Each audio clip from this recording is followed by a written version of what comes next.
Hello, I'm Chris Ott, and this is my YouTube and BitChute channel on philosophy, and I'm going to talk about God in this talk. It's something I don't often go into, and I think a person that's read my writing might wonder, well, what do I think God is? So I want to talk about that. Now, I have to say that I speak about this subject as a philosopher and not as a religious or person, as a theologian. So I'm not going to be talking about just doctrines. I'm going to be telling you what I have come to by way of reason and a kind of logic, which is throughout my last book, where I follow a logic of what I call unnecessary preconditions, which I will talk about soon, and it's how I come to these positions. And this is not just. I have reasons for exploiting this kind of logic, but I think that's too much to go into here. All right, so let's continue. Now, I recommend that anybody who's watching this see my last video. I did a couple about a week ago on April 5th, and it was at my book signing, and it described the idea that's in my book. And the reason I say I recommend they look at that video, it's 38 minutes. I'll give a link to it, and if you scroll down into the show notes, I'll give a link to it there under this video. But the reason is because this kind of takes up where that one left off in some sense, in some senses. Because in that we had this model of the world, which was the point of that video, describing my system, an evolving set of perceptual schemas that creates the world in appearance. Okay, that's the phenomenal world. That's how it forms. And I say that everything is fundamentally perception and ways of perceiving. And that really explains the world. And we're all one in that we're all that one perceiver. But we're at different states of awakening to our own divinity. And so I quoted Meher Baba from his Discourses, 7th edition, page 300. I quoted this there. I said the individual soul has to realize its identity with the universal soul. This is by Meher Baba, by the way. Man shall reorient life in the light of this ancient truth and will readjust his attitude toward his neighbors in everyday life. Now, this is where I ended in the other talk. But I wanted to make. Some people could be unclear on something. Like Meher Baba here says, people need to reorient themselves toward this ancient truth that we're all one with the Creator, okay, and we're evolving to realize that. Because this changes how we look upon others. Instead of being in competition with them, we see them as another aspect of our own self. So it's very spiritually fruitful for humanity to have this new vision of reality. But why does he call this an ancient truth? Okay. Well, it is ancient, and I'm going to explain. But first I need to explain why it doesn't seem so right now, why it seems sort of shockingly heretical or something. And that is because our view for the last 500 years has sort of been the idea of God in a cloud, with a beard. And I'm going to talk about where we got that idea, and we'll find out that it's not really very ancient. Well, first of all, consider the 5 major monotheistic religions of the world: Judaism, Christianity. Zoroastrianism, Judaism, Christianity, Islam, and you could say even Hinduism, okay? It's in some senses it's monotheistic, which I'll talk about. Now, in all of these faiths, since the very beginning of records that we know, they always taught, all of them, that God was formless, that God doesn't have a body, that he doesn't have hands, that he doesn't have a beard, that he's not located in a cloud, that he's not that's not what we're talking about when we talk about God. Now, most people are familiar with the laws of Moses. One of them is don't make any graven images, and the reason is because God is formless, and to make a statue of him is blasphemy, because that's not God, and you're just confusing people. And then, true, when people had these calves and things, they would fight over their God versus your God. Everybody had separate gods, so they did make people see many gods. So monotheism was always trying to get away from that and see that there's only one God. And the reason that there's only one God is because God is formless. Okay. And this is repeated over and over. And in Christianity, it's taken up from the Jewish tradition. And in Islam, they take it up from both Christianity and Judaism.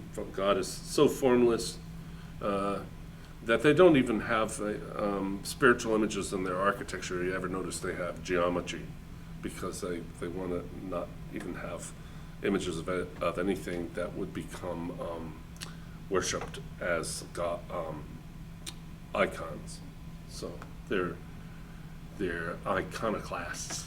Okay, so the same is true, by the way, of Zoroastrianism, which is a very ancient religion that most people don't know that much about in the West. God is formless, and he's represented by fire, and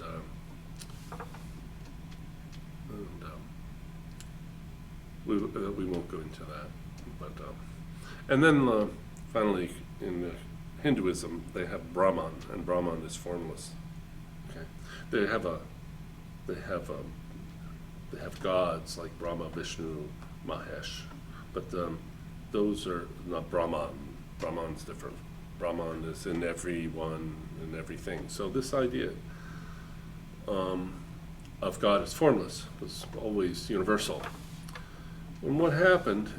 How did it change in the West? For most, for theologians, and they still understand that God is formless. But for a lot of regular plebes like us, it's just God became this man. Okay, so where this started is at the Council of Florence, 1438, and this was a meeting between the two broken away two halves of the Christian church, the Eastern and the Western, or Catholicism and the Eastern Orthodox Church. They split around 1050. And in 1438, there was this council between the two sides to come together and try and reunite the church. And they met in Florence, Italy, and they came from Greece and what's today Turkey, that's the Orthodox world, and they came from Rome and all in Europe, and that was the Western Roman Catholic half. And they came together in Florence because Florence was a very wealthy and beautiful city, and it was the center of finance. And the financing came from a big banking family known as the Medicis. And the Medicis actually financed the Vatican and so forth. And so it was very important for that reason.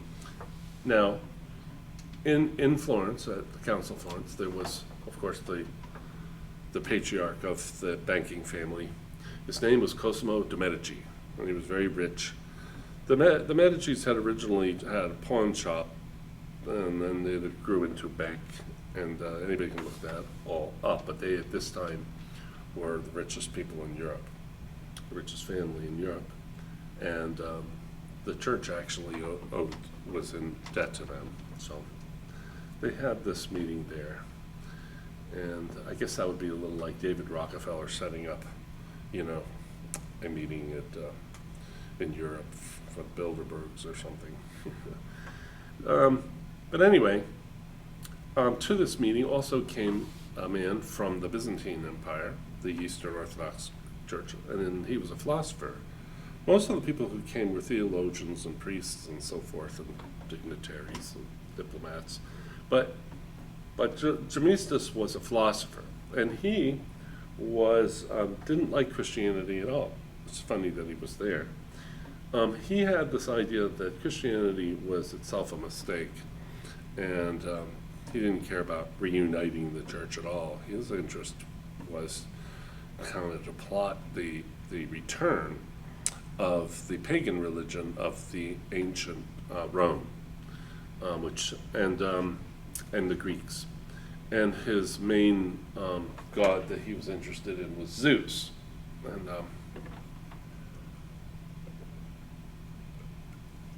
anybody could look this up. And so he got to the council. The council went on for a long time, for years, because in those days travel was very slow. So as people were showing up, he had a lot of time there in Florence, and he got to know Cosimo de' Medici. And then he approached Cosimo de' Medici with his idea of replacing Christianity and going back to worship of the ancient pagan gods, especially Zeus. Now, Cosimo, as you can imagine, he's a banker. He doesn't really care about God at all. He cares about, money and whatever. And for his own reasons, I think it was because George Demesis said that in the basements of all the cathedrals, there were relics from ancient Rome that had great secrets that could unlock all kinds of science and medicine and stuff like that, and that he felt that the Christian world had sort of gone downhill, and that if they did a search and they could revive all this ancient Roman stuff. And Cosimo liked the idea, and then they agreed that they would create an invisible college to carry this out clandestinely to sort of undermine the Christian ideas and of monotheism, and bring back in the worship of Zeus. And sounds bizarre, doesn't it? But it is. It's true. You can look this up. And so later, the council ended. George Demesis returned to the Byzantine Empire. Cosimo eventually died, but this invisible college continued, and they did begin to scour the churches. And the Medicis, of course, as people know, were financing a lot of art. And prior to the Council of Florence, the art was all religious Christian and Jewish from the Old Testament and the New Testament. But afterward, the art began to become pagan, become of pagan gods. Now, it wasn't Cosimo, but I believe his son or grandson, after this, he went to one of the studios that they, of course, patronized, and he said, "I would like you to give me your best artist, student." And they gave him Michelangelo, 12 years old, and he took him home and raised him in his family as a Medici. And while Michelangelo was raised in the Medici household, he was raised as the brother to two boys who were kind of like cousins to him, in a sense. He's like an adopted child. And the others were being groomed to become cardinals and eventually popes of the church. And at that time, it was very corrupt, and you could buy your way in. So they were both being prepared for the priesthood and to become cardinals.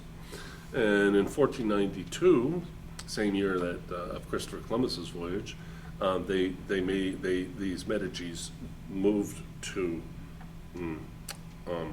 Rome, where they took up their cardinalships. And then when that was possible, they were able to invite Michelangelo, who by then was an adult. And his first commission in Rome was, of course, a pagan image. So that you're in the city of Christianity, the heart of Christianity, and yet his commissions were the first was a Bacchus. And you have Pan there around his ankles, eating grapes. It's a pagan image. This was part of the plan. And then once the Cardinal Medici became Pope, he immediately hired Michelangelo to paint the Sistine Chapel. And there he was supposed to paint these images from the Old Testament, but for the first time in history, God was depicted as a man with beard. Now actually, Michelangelo painted Zeus as the image of God. And that's an image of the Greeks had a temple to Zeus, and he would sit at a long white beard in the temple. That's not a picture of God on the Sistine Chapel. It's a picture of Zeus, who's a Greek god. This is a picture on the left. That's a Greek statue of Zeus, and on the right, that's by Michelangelo. And you don't really see this kind of imagery after Michelangelo. It's rare, and definitely not before. So this was the invention of the guy on the cloud, okay? And that was the motive. And this period became known, the Medicis became famous for having created the Renaissance. But the Renaissance, which means rebirth in Italian, it means the rebirth of Greek and Latin pagan religion and artwork and architecture. It doesn't, that's what it means. It's the rebirth. Now that to some extent infected thinking, but the Medicis did not remain in power long. There were two Medici popes, but this is one of their legacies. Okay, the creation of our image of God with a form. But never had it before, so now you know. So when I talk about God, a formless state, and when I talk about God being in each individual, or each, this is actually the ancient belief. Of course, the Holy Ghost is in everybody, or every Christian at least, So this is the ancient belief. But it's even more ancient. We have to really see it, we have to go back to like the 2nd, 3rd, and 4th centuries, a philosophy called Neoplatonism, which I'll talk about in a minute. Anyway, in my system, I talk of perception originally being all that was. And then perception evolved, and it evolved the appearance of the world. But does that mean that I literally think that God is simply just perception?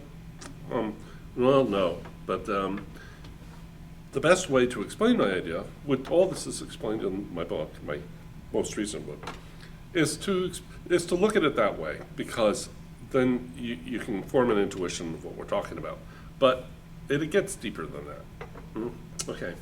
First of all, to talk about this, I want to talk about powers. I've talked about powers and used the analogy in my book and in my last talk about an unborn baby. Okay, so an unborn baby has the power, say right before it's born.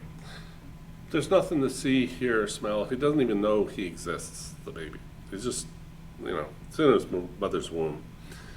And, but that baby has several powers. It has the power to perceive, to hear, smell, taste. But, it's in embryonic fluid, and it doesn't use those. But it doesn't mean they're just latent or something. They're actually active powers. It's just that there's nothing to act upon, okay? Now also that baby has innate intelligence because its brain is formed and it has the capacity to put things together if it had something to put together. And within minutes of being born, it's going to begin to use that intelligence to try to understand its environment. But while it's in the womb, it's not that its intelligence is latent. It's fully formed. It's fully active. There just isn't anything to act upon.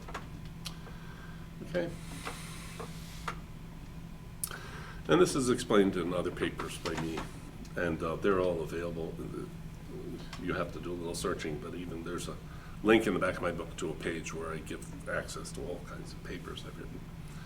Anyway, but one of those charts that I did long ago, that's not in my book, actually explains this a little more the way I think of it. Here we're using the idea of imagination here on the left, the top left. And then it evolves, once the first lens, using the analogy of lenses, the first way of perceiving,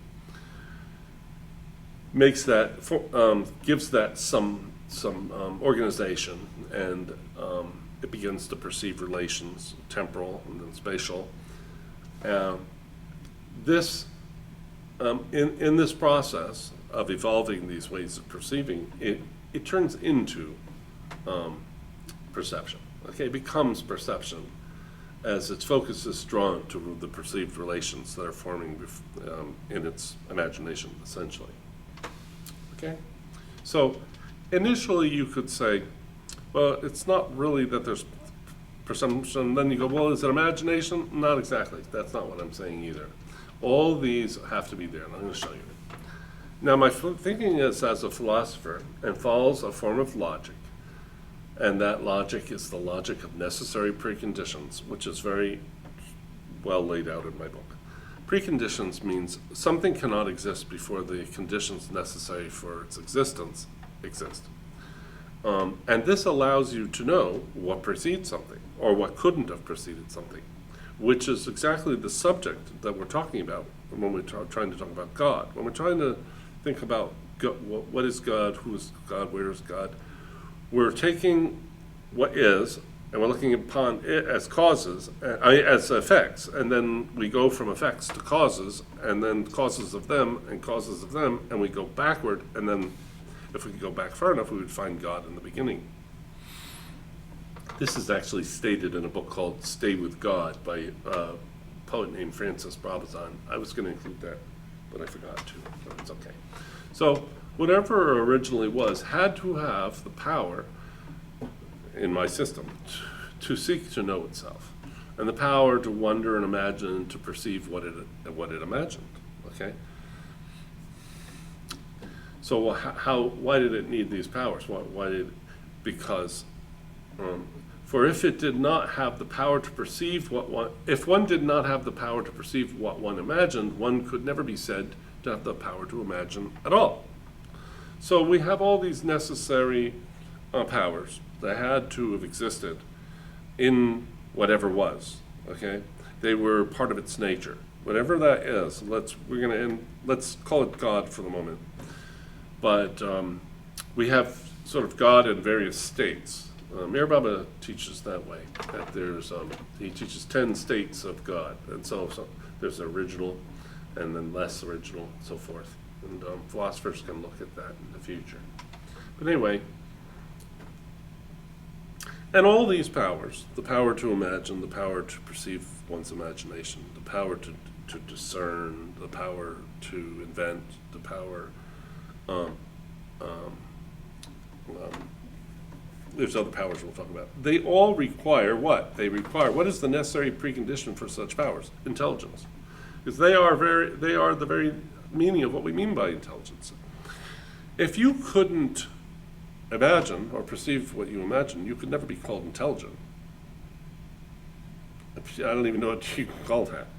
Okay, so intelligence requires intuitions, which I discuss in my book when I describe those intuitions and what they make possible. For without the intuitions, nothing can be called intelligent. So again, when you're talking about intelligence that has to pre-exist the world. Now, I don't mean something that's intelligent. I just mean intelligence. Okay. Now, the reason that you had to have the intuitions is because without the intuitions, nothing can be coherently imagined or recognized or discerned or anything, as you'll see in my book when you get to the intuitions. Hence, God is the intelligence,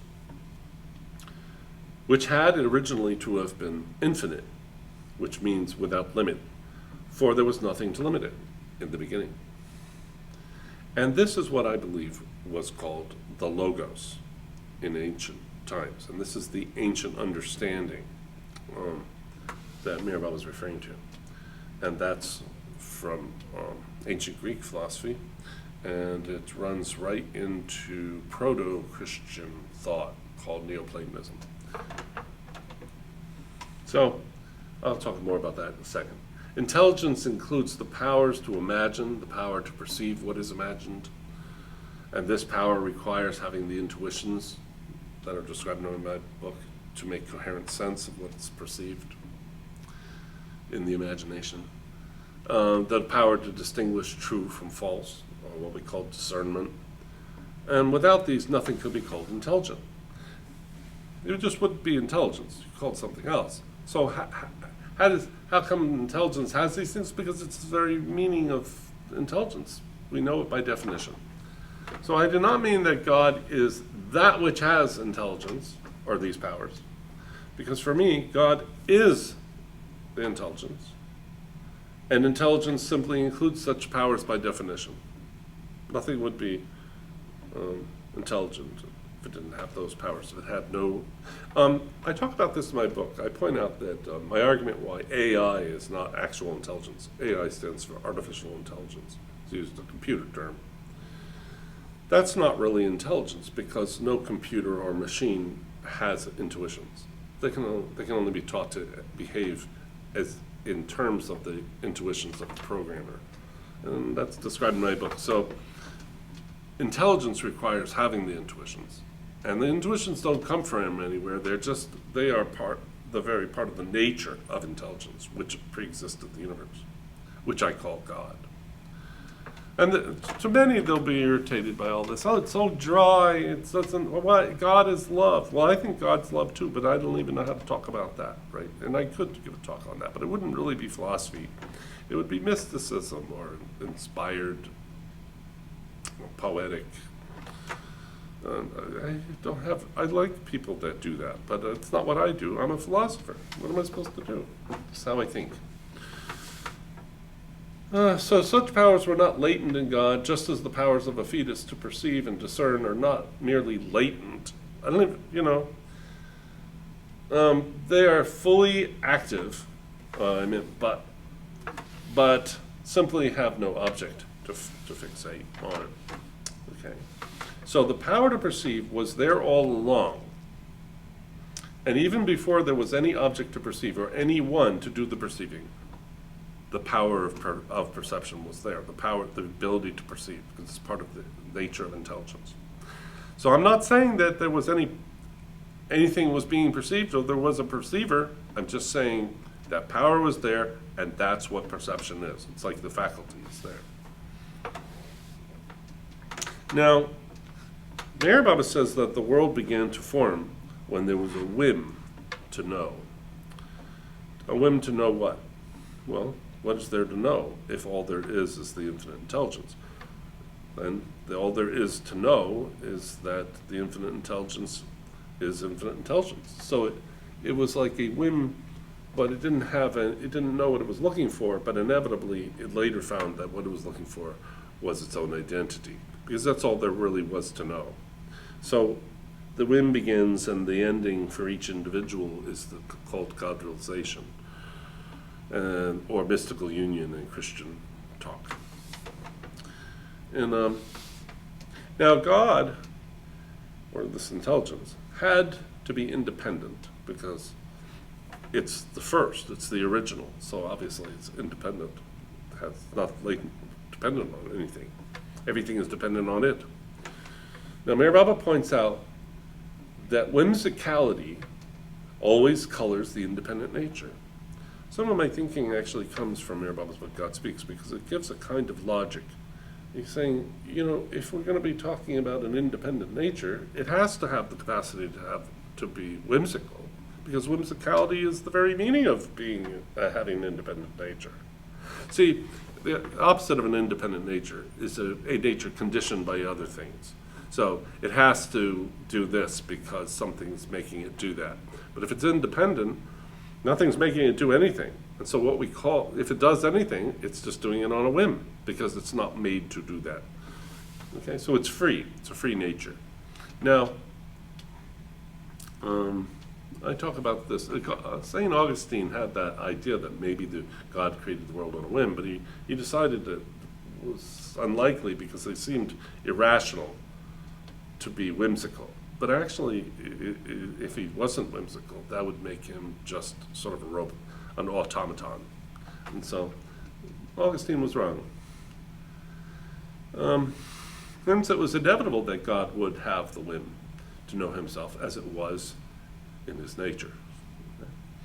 And Baba says this whim surged in God and went on manifesting, and this universe is the manifesting of that whim to know himself. And we find it in every one of us, that desire initially to know this or that, and then eventually we find the real question is who we are, and then eventually we answer that with the truth.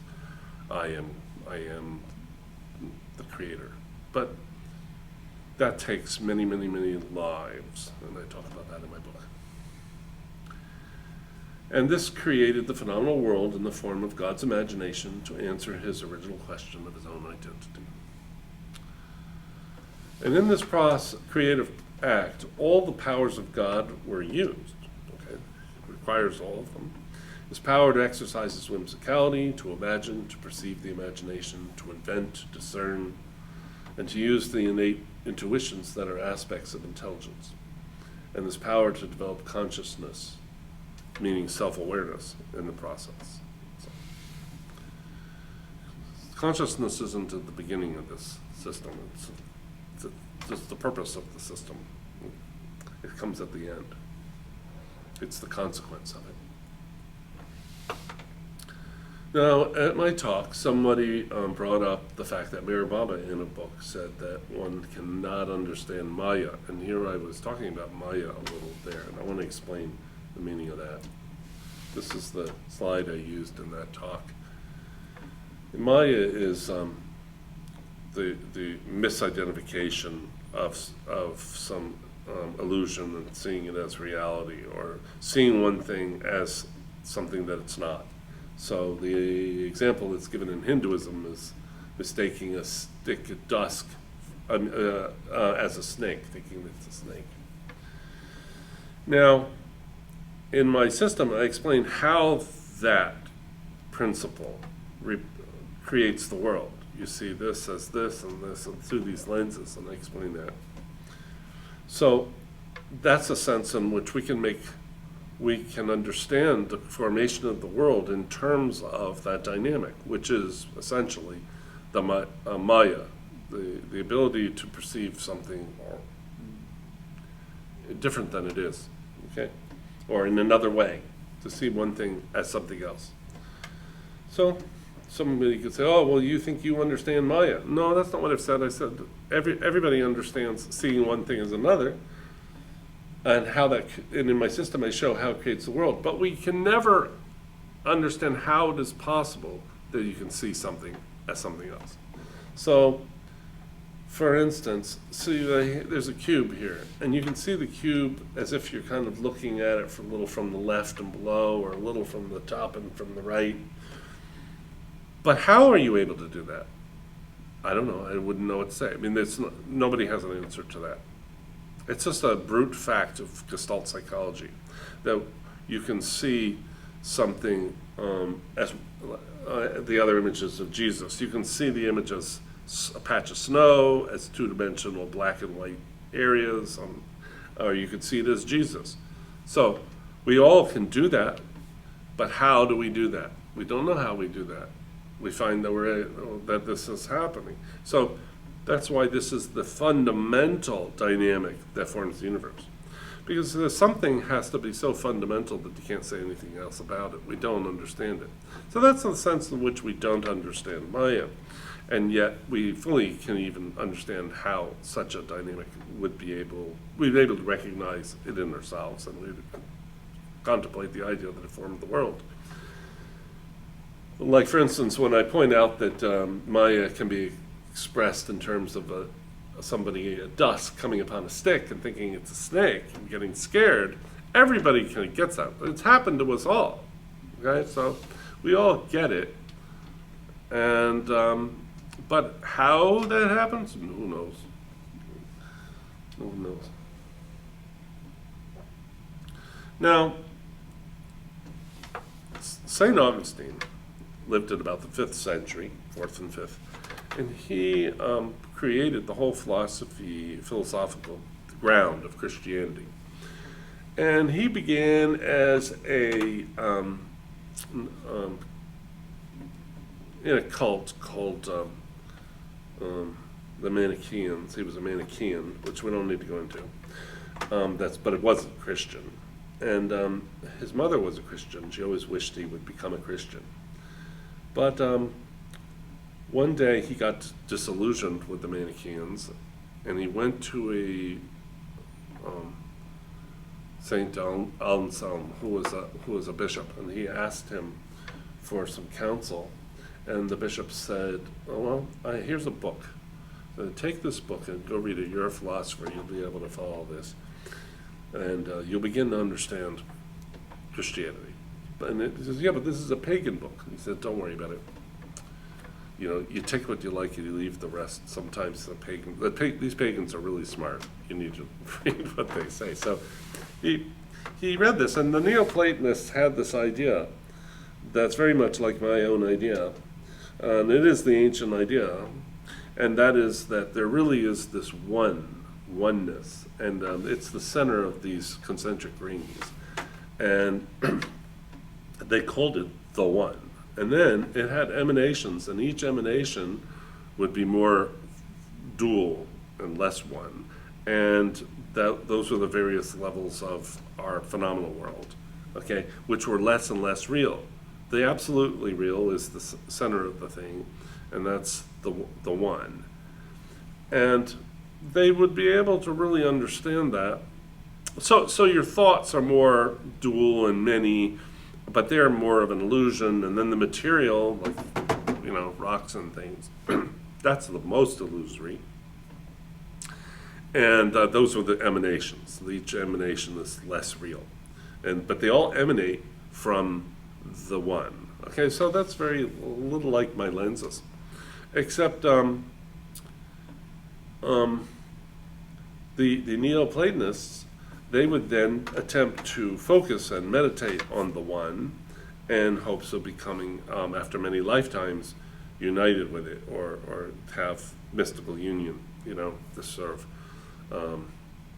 a mystical apotheosis, sort of unity with God through the mind and thinking, concentration. But what Augustine noticed was that you couldn't love this thing, okay? It was too abstract. And so how could you want to have union with it? And, it was too abstract. You couldn't love it. It was very dry. But he saw the mysticism in it, and how it relates to Christianity is that this one can also be called the Logos. Okay, and the word the Logos, a lot of Christian people think, because from the Bible, that it means word, but it doesn't. It can mean word, and it was translated as word in the Gospel of John, the opening of the Gospel of John. In the beginning was the Word, and the Word was with God, and the Word was God. And then the Word became flesh. Okay, so that's the birth of Christ. Okay, so they say word, but logos is the original Greek word that was there, and logos actually is a Western philosophy term, derived from the Greek word, variously meaning ground, opinion, expectation, word, speech, account, reason, discourse. And it became a technical word around 500 years before Christ in the work of Heraclitus, who used the term for a principle of order and knowledge. Now, hence, logos, if you're looking for a word today, really means intelligence. Now, I need to explain some of these words. The word reason means really in the ancient, it comes from roots that mean discourse, discussion, conversation. So when reasoning is always sort of like, you can do reasoning in your mind about something, and you're having a kind of a conversation, you're discoursing, or two men are reasoning to try and come up with an answer. They're having a back and forth discussion. They're using words. So you see the relationship between reason and word, and then things like speech, discourse, okay? And so all these words, I would say that what it meant, what its feeling originally may have been, was intelligence itself, because intelligence is what all these have in common. Okay, the ability to reason. You know, we ascribe that to a power of intelligence. Now, I'm not saying that God is dialogue, but this may be where we get the sense in which it's the word, okay? But anyway, hence it's the intelligence that took flesh. And people would want to say, yeah, but in Jesus, isn't that love? Well, again, I say I have to save that for another day. But I would say that somehow intelligence is a form of love. I mean, whenever you're trying to discern the true and the pure and the beautiful, isn't that love? Because to find the beautiful, you have to love what is beautiful. To find the truth, you have to love what is true. So you could say God is love. But I'm a philosopher, so I go, and the Logos became flesh. And now the reason this was a epiphany for Augustine was that he realized why Christianity made sense. You couldn't have, you would just have a dry intellectual faith for philosophers, and open to a lot of pretense and faking it anyway. You know, meditation, so dry.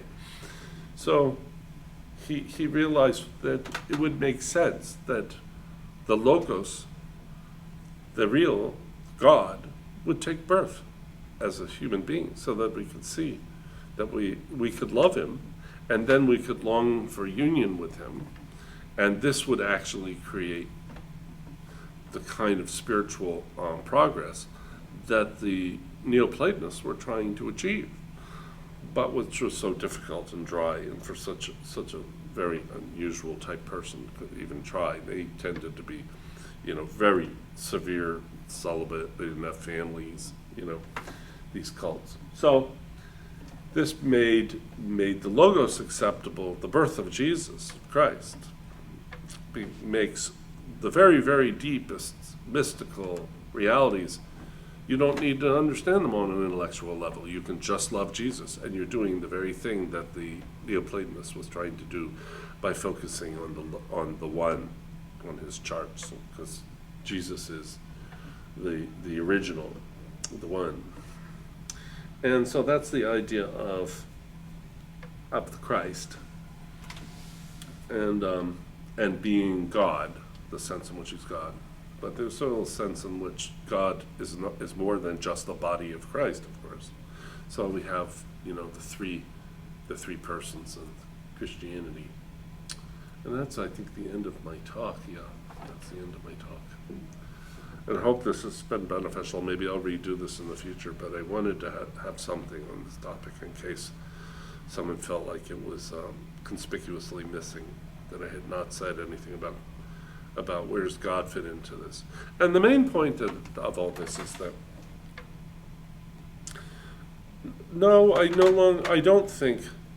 I never felt comfortable with the notion that God is perception, or perception is God. I never felt comfortable with that, although that's where all my reasoning took me 20 years ago. And I wrote it because that's where the reasoning, that was the only system that worked. But then this, as I thought about it more, there is something more underlying that is God. And only God is capable of perceiving. That's what I think. God perceives through every individual. He perceives the world.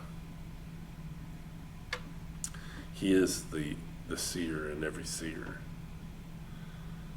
and the seeker in every seeker, and the realizer in every realizer.